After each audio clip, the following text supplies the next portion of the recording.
Yo, you guys, this is Blacklist of the Abyss, and this is my review for Bleach, chapter 594. Alright, and this one starts off with Mayuri kind of just taking care of Hitsugaya. And when he's doing that, Kensei, Rose, and Rangiku show up, alright? They're also being controlled by Giselle, who has not shown up in a while, so Giselle might be off doing who knows what, okay? Um, Listen, with this many dudes turned into zombies, I'm just not. I can't get rid of that thought that these dudes can still be saved and turned back. I just can't. Kensei and Rose maybe not. Well, maybe because I still haven't confirmed whether or not Grammy was full of crap when he said they were dead. And besides, Isane isn't there. So what? Like, I don't know, maybe she discovered that they weren't really dead. She ran off to go get supplies or something, and then when Grammy or when Giselle showed up to get them, she was gone or something. I don't know. Whatever happened, Isane was not with Kensei and Rose when Giselle and the others showed up, because there's no way she was going to get away with freaking like. Well, maybe she could have. I don't know. I don't know how fast her flash step is compared to the Quincy's and whatever technique they use, because it's the same as the flash step, but for some reason it needs a different name. Alright, but whatever. Isane is not there. Alright, I would assume that if she had gotten Isane as well, she would bring her out at the same time she brought out Rangiku, Kensei, and Rose, because unlike Hitsugaya, she doesn't really deserve her own entrance.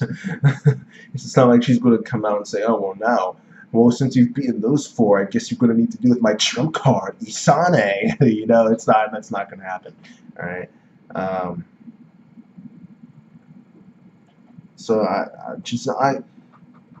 I'm thinking Giselle is maybe off doing something like after those three show up in not the Espada, but the Arrancar go and try and take care of them. We see that some of the other Quincy's have already been defeated, like Najaku, right, like him. So maybe Giselle is going after Quincy's that have already been defeated, like them, and then she's going to go control them or something. I don't know.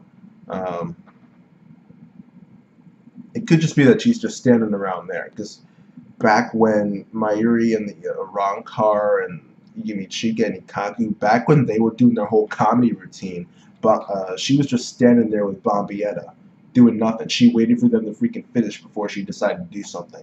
So maybe she's doing the same thing now. She's just sitting there waiting and doing nothing. Maybe she's going after Ikaku and Yumichika. Maybe she's going after Charlotte Coolhorn. I think it'd be ridiculous for her to just be standing there, but I don't want to eliminate the possibility because this is Giselle we're talking about. So yeah, but I'll just give her the benefit of the doubt and assume that she's actually doing something besides standing and doing nothing.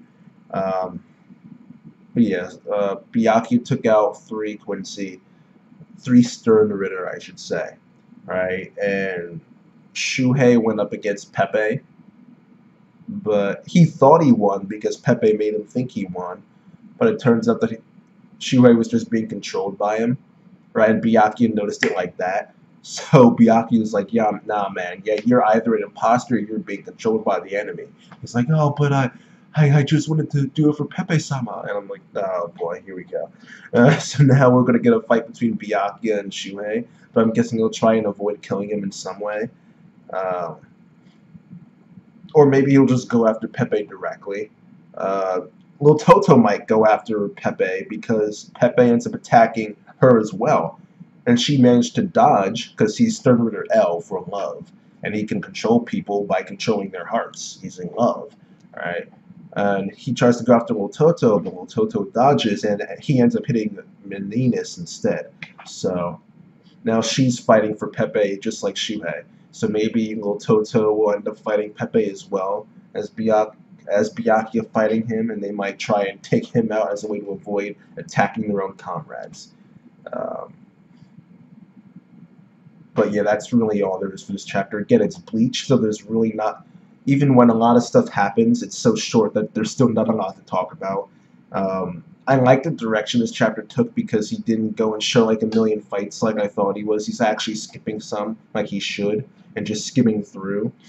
Um, I still think he should have finished the fight between Yuha Baki and what's his face first, Tanjiro or whatever. I still think he should have finished that fight first, then switched to this. But seeing as though that is more important, since that is the main storyline here, that freaking Yuha Baki is trying to take control of the Spirit Palace and all that, and take out the Spirit King and all this nonsense. So it seems as though that's the main storyline. You would think that that would be the main focus, and it would actually get some time, but it's not. So I thought he should have at least finished the fight with Tenjiro first, and then have one of the other Zero Squad members come out and say, okay, well, you beat him, now I'm next. And then after that, then we transition to the whole Giselle stuff, and Mayuri shows up, and Nemu. What is Nemu? Nemu's not doing anything right now. I forgot about her. Nemu needs to do something. Maybe Giselle's busy with her. Who knows? I completely forgot about her. Oh, man. Anyway, that's really it for the chapter. I enjoyed the direction Kubo took in skipping some stuff and moving on. But hopefully he does get to Yuha Box sooner rather than later. I don't want him to focus. I don't want him to have another full arc involving Byakuya and Old Toto and Pepe and crap. I just want him to stick to this for like one more chapter, maybe even not one more chapter. Just like switch after this to Rukia and Renji and Baz B and all that. But one more chapter, I think it's fine to stick with this and then switch over to Renji, Rukia, Baz B, and whoever else is left. Then go back to Yuha because that is more important. That is the most important thing going on right now. So yeah. But as for this chapter, I'll give it a 9 out of 10. Why not? Why not? I'll give it a 9 out of 10. I like the direction he took. All of the things that happened in this chapter were great. So, well, they were good, but they all together just make it a great chapter. So, yeah, I'll give it a 9 out of 10, and that's that, guys. Rate, comment, subscribe, and I'll see you guys next time.